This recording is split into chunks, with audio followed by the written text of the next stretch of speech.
Before it was an empire, Islam was a single city in Arabia. That changed fast. At Yarmouk in 636, a Muslim army trapped a much larger Byzantine force in a desert sandstorm. The fighting lasted 6 days. When it was over, 7 centuries of Roman rule in the Levant were finished. Damascus opened its gates without a fight. Jerusalem held out a little longer. It surrendered only when the caliph himself, Umar, arrived on foot. He promised the city's Christians and Jews they could keep worshipping exactly as they always had. Persia held out too for a while. Then came Nahavand. The last professional Sassanid army met its end there, war elephants and all, in a single afternoon. Historians still call it the victory of victories. The Sassanid king survived the battle. He didn't survive what came after. Years as a fugitive, hunted from town to town, until a miller killed him for his jewelry without even knowing who he was. But holding a caliphate together turned out to be harder than conquering one. At Siffin, 2 rival claimants to leadership fought to a standstill, and the truce that was supposed to end things only made the split permanent. That split had its darkest moment 2 decades later, at Karbala. Hussein, the Prophet's own grandson, refused to swear loyalty to a ruler he didn't accept. His enemies cut off his access to the river first. 3 days of thirst, then a massacre of 72 companions. Shia Muslims still mourn it every single year, 14 centuries on. Constantinople held. Twice, actually. Arab fleets tried and failed to take the city in 674, and again in 717. Beaten back partly by a secret weapon, a kind of incendiary liquid, whose exact recipe still isn't fully known. Spain fell fast. Legend says the commander Tariq ibn Ziyad burned his own ships when he landed, so his men had no way to retreat. It worked. 1 battle later, most of Iberia answered to Damascus, and the rock where Tariq came ashore still carries his name today, Gibraltar. That same year, on the far side of the world, a captured pilgrim ship gave the caliphate its excuse to invade Sind, the first Muslim army to set foot on the Indian subcontinent. Not every advance held. In the mountains of northern Spain, a handful of men dug in at a valley called Covadonga. At the time, it looked like nothing. Centuries later, it was remembered as the spark of a war that lasted 700 years. By 732, the front had reached France. At Tours, Frankish infantry held their line against repeated cavalry charges, and the push into Western Europe stopped, this time for good.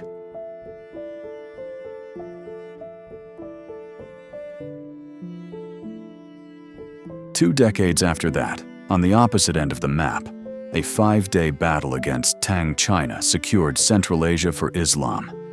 Among the prisoners marched west were papermakers. Their knowledge would outlast every army that carried it, and centuries later, it would reach Christian Europe through Muslim Spain.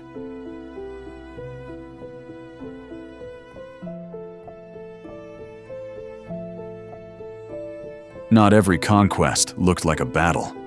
Sicily took 3/4 of a century to fall, island by island, and left behind one of medieval Europe's most tolerant, mixed societies, Arab, Norman, and Byzantine, side by side. In Spain, the tide eventually turned. At Las Navas de Tolosa, rival Christian kings set their own quarrels aside and broke Muslim Spain's momentum for good. It took 2.5 centuries more, but in January 1492, the same year Columbus sailed for the Americas, the last Muslim kingdom in Europe finally surrendered. At Manzikert in 1071, the Byzantine emperor himself was captured on the battlefield. Strangely, the Seljuk Sultan let him go. It didn't matter. Byzantium's own nobles blinded him the moment he made it home, and in the chaos that followed, Nobody was left to stop Turkish tribes from settling Anatolia for good.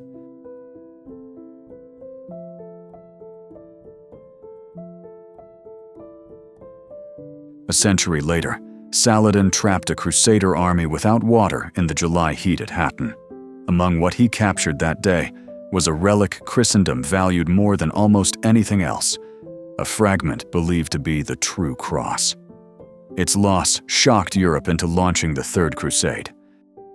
When Saladin retook Jerusalem a few weeks after, he did something deliberate. 90 years earlier, Crusaders had taken this same city and massacred its people. Saladin let everyone walk out alive instead. Baghdad got no such mercy.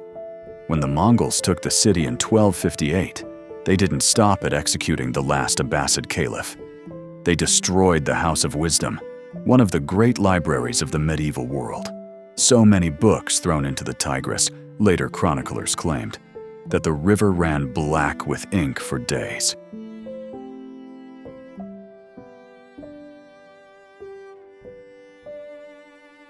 Two years after that, near a site whose name translates to the Spring of Goliath, Mamluk forces from Egypt did something no one else had managed. They beat a Mongol army in open battle. The advance that had erased Baghdad simply stopped there.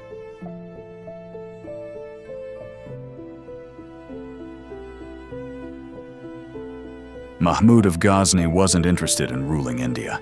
He raided it 17 times over 17 years, always for gold and always going home again. The wealth he carried back funded one of the great Persian poetry courts of the age. The first time Muhammad of Ghor tried to take Delhi, he failed. Prithviraj Chauhan defeated him, and then, legend says, let him live. It was a mercy Chauhan wouldn't get the chance to regret twice.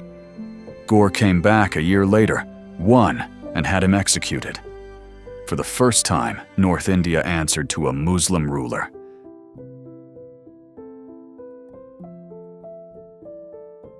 Qutbuddin Aibak, once a slave himself, became Delhi's first sultan and began building its tallest tower.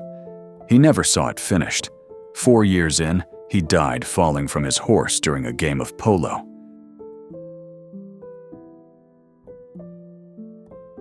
None of what followed was enough to stop Timur. In 1398, his army massacred tens of thousands of prisoners before the battle for Delhi had even started. He stayed only 15 days, took what he wanted, and left. The Sultanate he left behind needed a full century to recover from a visit that short. Sultan Murad I didn't die in battle. He was assassinated in his own tent at Kosovo by a noble pretending to defect. His son simply took command and finished the fight anyway. That kind of resilience didn't always hold.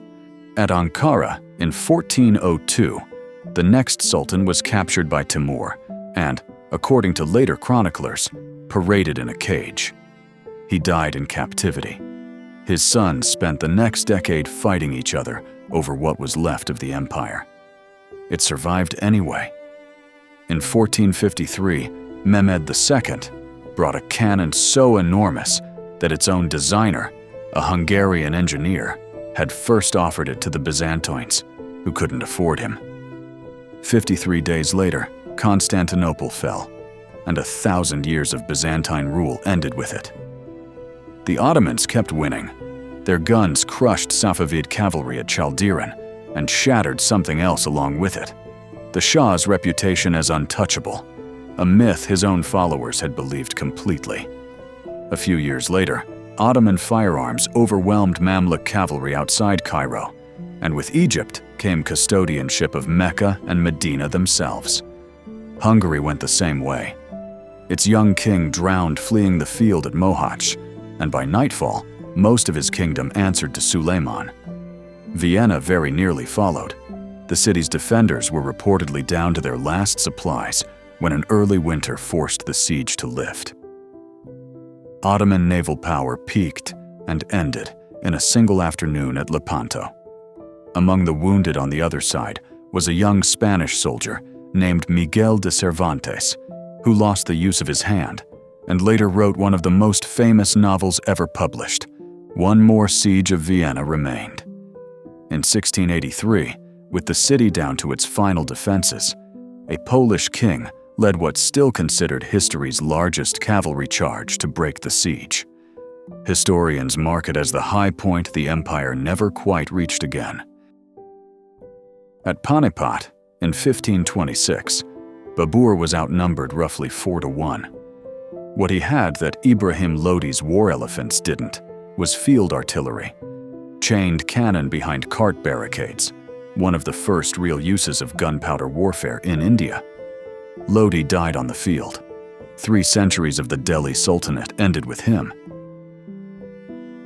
A year later, facing a Rajput army nearly twice the size of his own, Babur reportedly smashed his own wine cups in front of his soldiers and swore off drinking for good, a public vow to rally men who thought they were about to lose.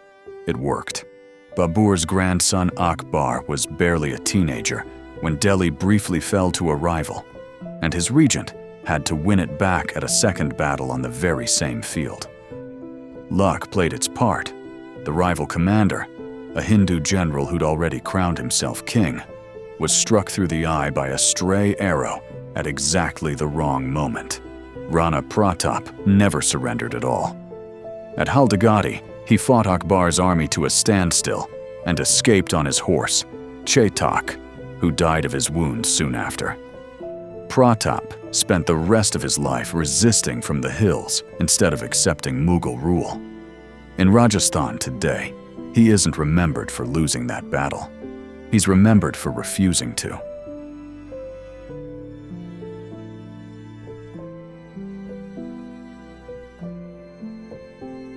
At Plassey, there was barely a battle at all.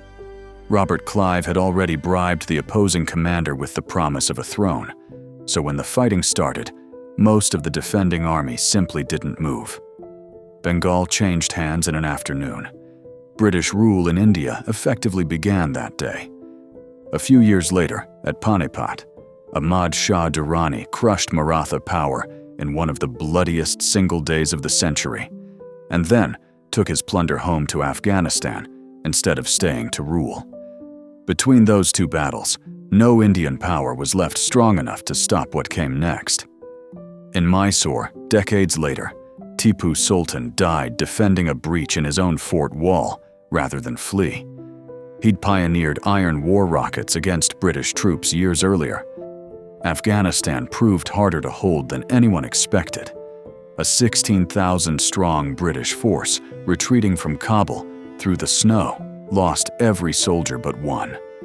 The disaster became a warning that shaped how foreign powers approached Afghanistan for the next 180 years. In 1924, the Turkish government under Mustafa Kemal voted the caliphate out of existence, 1,292 years after the office began. For the first time since the 7th century, the Muslim world had no single recognized religious leader,